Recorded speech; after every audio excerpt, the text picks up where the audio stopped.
Hey, this is James Vine with the Music Ed Podcast, and this is episode 254.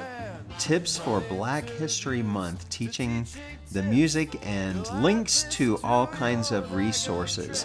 This is probably a episode that is mostly about the links that you'll find in the show notes, so please go to those. There's a lot of links that are going to be included. Basically, every song title will have a link to it, and I hope you will have a way to use these in your classroom. Hey, if you haven't already subscribe to the podcast and give us a 5-star review. It really helps in the ratings and helps people to find us. And if you have need for a professional development session, or if you would like to be included on my list of people who will receive the info when my Jazz from the Start curriculum is finished, send me an email at jamesthedivine@gmail.com. And divine is spelled D-I-V-I-N-E.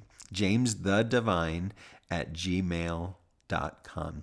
There's a rich tapestry of musical contributions by African Americans. It goes back to the roots of spirituals and work songs of the enslaved. Now, during that time, there were no CDs, there were no radio.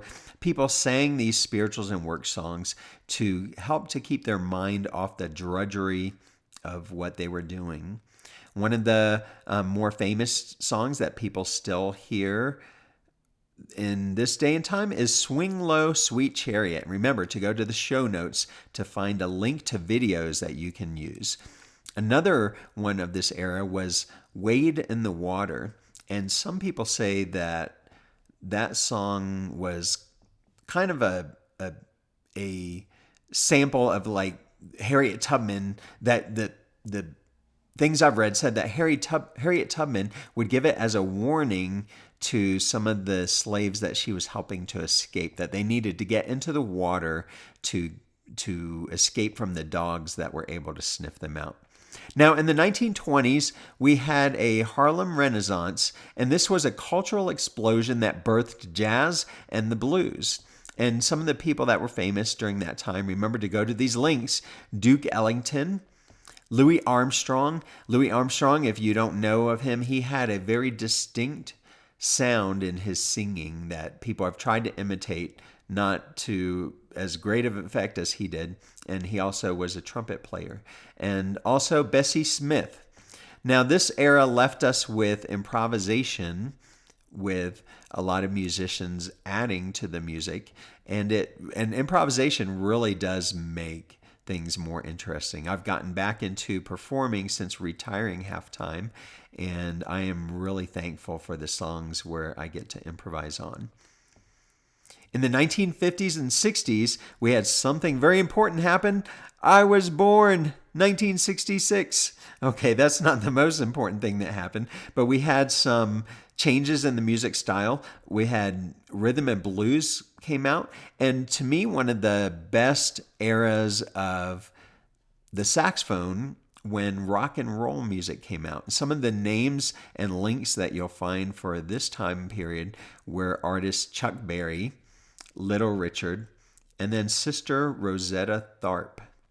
Now, during this time, a lot of racial barriers started being shattered and overcome, and that was a good thing that these things were happening. I just want to mention there's no way to go into a deep history in a 5-minute podcast. So there's lots of stuff that I'm skipping here. This is just to give you some resources to help you teach during Black History Month. The 1970s brought us Motown and soul, and was also the birth of hip hop. Some of the artists from that time that you'll find links to were Marvin Gaye, Aretha Franklin, and Grandmaster Flash. Many of these artists addressed the social and political issues that were going on at their time, and they contributed to the ongoing fight for civil rights. Now, I highly recommend that you play these songs for your class, preferably show the video links that are included in the show notes, and it will give them a good experience for some of the songs and some of the history of Black History Month. The Music Ed Podcast, where you get quick and easy tips for how to be a better band.